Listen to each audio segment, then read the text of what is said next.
అని చెప్పేసి ఏ తండ్రైనా ప్రయత్నిస్తాడు. కానీ ఇక్కడ నా బిడ్డ రామ్ చరణ్ నన్ను మరో లెవెల్లో ఉంచేలాగా చక్కనటువంటి కథలు ఎంచుకొని చాలా చక్కగా చేస్తున్నారు.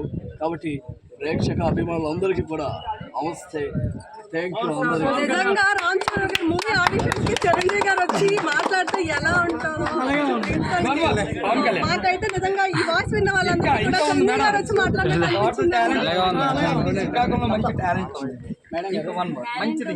Okay, RC16 movie Ram Charan sir, దీనికే రామ్ చరణ్ గారు వస్తారు.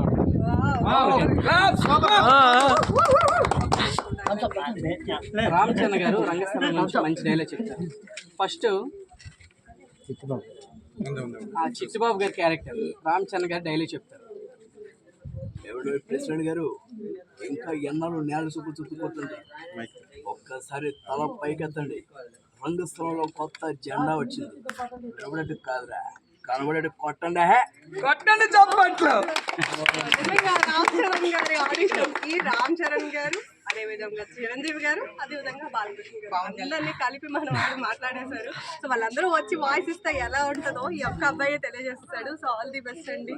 మేము ఇంకా రామ్ చరణ్ గారు డైలాగ్ చెప్పారు, ఇప్పుడు ఇక్కడికి వచ్చి స్పీచ్ ఇస్తున్నారు మామూలుగా.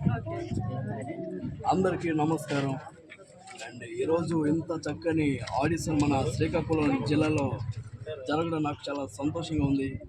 అలాగే ఇంత చక్కని స్క్రిప్ట్ని లాక్ చేసినటువంటి మన పుచ్చిబాబు గారికి ప్రత్యేకించి ధన్యవాదాలు తెలియజేసుకుంటున్నాను. నా అభిమానులకి నేను ఒకటే చెప్తున్నా, టాలెంట్ ఉండి డిసిప్లిన్ లేనోడికి అవకాశాలు అనేవి ఉండవు.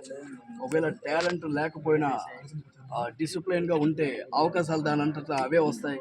కాబట్టి అందరికీ ధన్యవాదాలు. మీరందరూ కూడా నన్ను సపోర్ట్ చేస్తున్నందుకు థ్యాంక్ యూ.